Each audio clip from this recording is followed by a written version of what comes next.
aller faire, parce qu'elle m'apporte un appui dans ce que je vais faire, parce qu'elle est l'élément qui va catalyser, qui va faire évoluer la chose que je viens faire. Donc ma vie évolutive dépend de la femme étoile qui est dans ma vie. Si elle n'est pas là, je ne peux pas évoluer. Je peux concevoir, mais je ne peux pas concrétiser. Je peux imaginer, mais je ne peux pas réaliser. Je peux commencer à construire, mais je ne peux pas terminer, parce que c'est elle qui apporte l'onction, parce qu'elle est la reine de l'élément.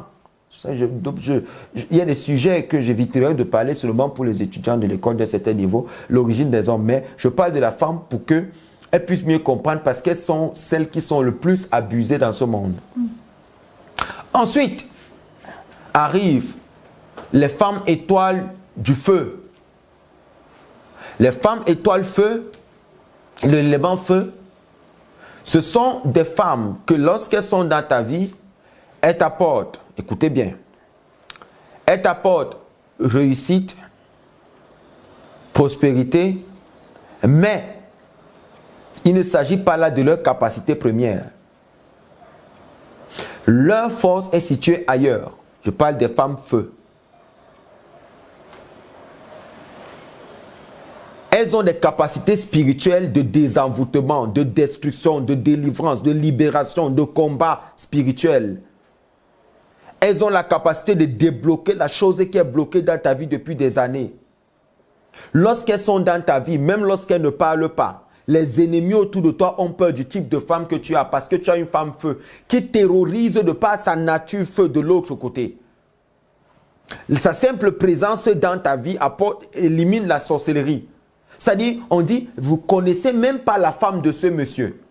Elle ne fait rien d'extraordinaire. Mais pour les hommes qui sont de notre niveau, ils savent que c'est un élément feu. Il faut bien comprendre ce que je dis. Elle est l'élément feu parce qu'elle vient bousculer un certain nombre de choses. Elle détient la clé de certains sortilèges les plus élevés. Et elle peut les briser seulement par sa présence. C'est pour ça qu'il y a des hommes qui sont bloqués à un certain niveau très avancé. Mais lorsque ce type de femme entre dans leur vie directement, tout se débloque comme par enchantement. C'est parce qu'elles sont de type feu.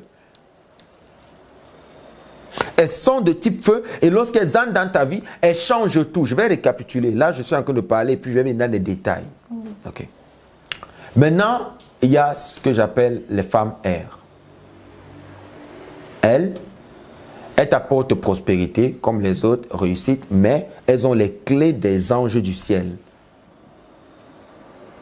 Elles ont la capacité de causer avec les esprits les plus élevés et leur bouche est écoutée par les esprits les plus élevés et les esprits l'écoutent. Elle voit beaucoup et elle entend beaucoup.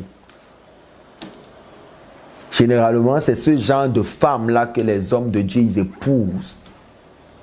Pourquoi? Parce que les voûtes du ciel sont ouvertes pour elles. Généralement, certains pasteurs ne comprennent pas, mais ils épousent ce genre de femmes parce que lorsqu'elle te dit elle a vu, c'est qu'elle a vu. Elle n'est pas en train de badiner. Maintenant, la plupart des femmes de la terre ne se comprennent pas, c'est pour ça. Elles ne savent pas qui elles sont, c'est pour ça qu'elles se discutent entre elles. Elles sont jalouses les unes les autres parce qu'elles ne comprennent pas. Alors parlons maintenant du cas de Jacob dont on a cité tout à l'heure, avant de revenir dans cet exemple. Si vous voulez, je le récapitule pour vous. Et puis on avance, pour que vous puissiez mieux comprendre. J'ai rédigé un petit document. J'ai parlé des femmes eau. Ok? Les femmes liées à l'élément eau. Lorsqu'elles s'incarnent sur la terre, j'ai dit, elles sont ce que j'appelle des sirènes humaines. C'est ce que j'ai dit. Elles apportent richesse, prospérité, la célébrité, la gloire, l'attirance, la beauté même. Généralement, il y a des hommes, il est très laid, mais lorsqu'il rencontre une certaine femme, quand les choses commencent à avancer dans sa vie, subitement, il devient très beau. Comment il devient très beau? Alors, il y a des femmes liées à l'élémentaire. Elles sont rattachées à la richesse, comme j'ai dit tout à l'heure.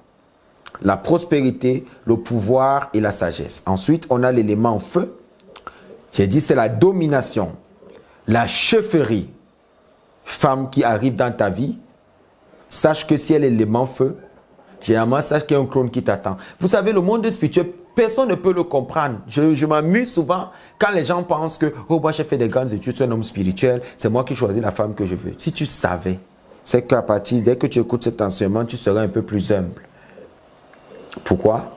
Parce qu'en fait, si une femme arrive dans ta vie, généralement, quand tu as une chaise qui t'attend de chef ou quoi que ce soit, il faut une femme qui est solide, qui va venir bouger tout parce qu'elle t'apporte la chefferie, le pouvoir, la grandeur des grandeurs, le pouvoir de délivrer, de détruire les cycles infernaux du mal, de réussir avec vivacité, ainsi qu'à la richesse. Quand elle arrive dans ta vie, les choses les plus impossibles commencent à se produire. Comme j'ai dit, il y a la femme rattachée à l'air.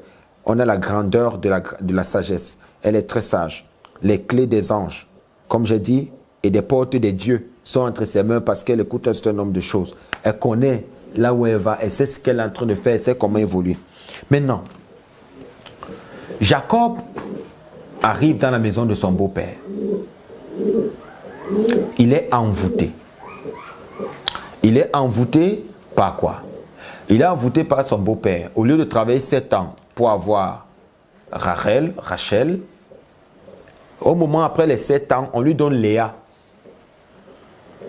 Il se trouve en train de dormir avec Léa. Pam, elle tombe enceinte. On se marie à la porte ovulaire. Lorsqu'elle tombe enceinte, il voit son beau-père, il dit, mais il dit, tu m'as trompé. Il dit, non, j'ai oublié de te dire, la petite soeur ne va pas en mariage avant la grande soeur. Tu travailles encore pour moi 7 ans. Je te donne l'autre. Il travaille encore 7 ans. Écoutez bien, 7 ans encore. Ça fait 14. Donne-moi donc Léa. Le beau-père commence à tenir. Il tape encore un 7 ans en haut. 21. Ah, il dit que, mais attends. Célébrer le mariage, ça allait vite, les enfants sont en train de grandir. Finalement, celle qui voulait n'accouche que 2 enfants. Joseph et Benjamin. Mais regardez. Elle se rend compte que son père utilise quelque chose pour pouvoir contrôler son mari qu'on appelle les théraphim. C'est un sortilège. Son mari est dans quelque chose qu'il ne comprend pas. Il est sûr qu'il travaille. Regardez le type de femme dont je parle, le type de femme feu. Vous allez comprendre ce que je dis. Qu'est-ce qu'elle fait? Elle va aller récupérer ce gris-gris là. Elle va récupérer ce gris-gris et elle va le prendre et elle va le mettre dans sa partie intime. Et ce gris-gris va mourir.